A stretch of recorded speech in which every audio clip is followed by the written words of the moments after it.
Welcome back. The Federal Trade Commission has just voted to ban almost all non-compete agreements between companies and their employees. That new ban also applies to any existing non-compete agreements. To break it down, the purpose of a non-compete clause is to restrict employees from finding new jobs at competing companies both during and soon after employment. The policy is set to go into effect in August, but the U.S. Chamber of Commerce says it does plan to challenge this decision in court. Joining us here on set to explain it all, Investopedia editor-in-chief Caleb Silver. Caleb, good morning. So labor groups say that these policies basically keep workers from making more money or having the opportunity to go seek more money elsewhere.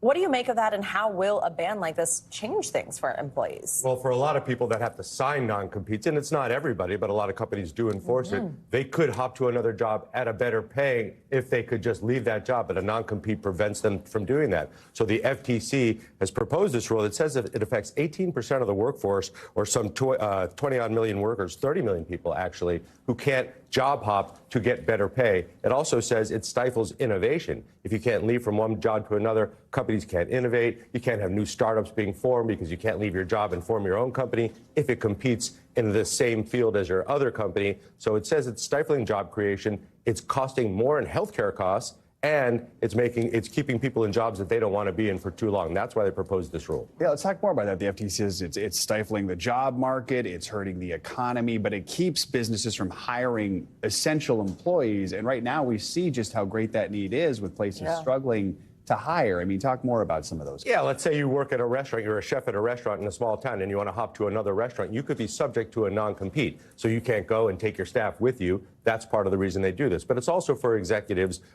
in companies that may be exposed to trade secrets or working on projects that a competitor might want to get their hands on by hiring that team. There is a stipulation in this new rule, Section 5 of the FTC Act, that says for senior executives, those making $151,000 or more, it doesn't apply to them necessarily. And this is not a done deal by any means. The Chamber of Commerce, as you mentioned, is suing. They say you can't do this because companies need to protect their workers, their trade secrets, et cetera.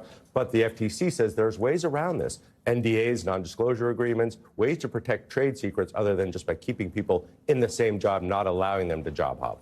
It sounds like there might be quite a few people then in the types of industries, finance, things like that, that this is actually not going to apply to. So maybe it's not quite as big of a headline as banning them all. Right. $151,000 is a lot of money, and those senior executives who are making that or more. Absolutely. Caleb, are there any downsides here?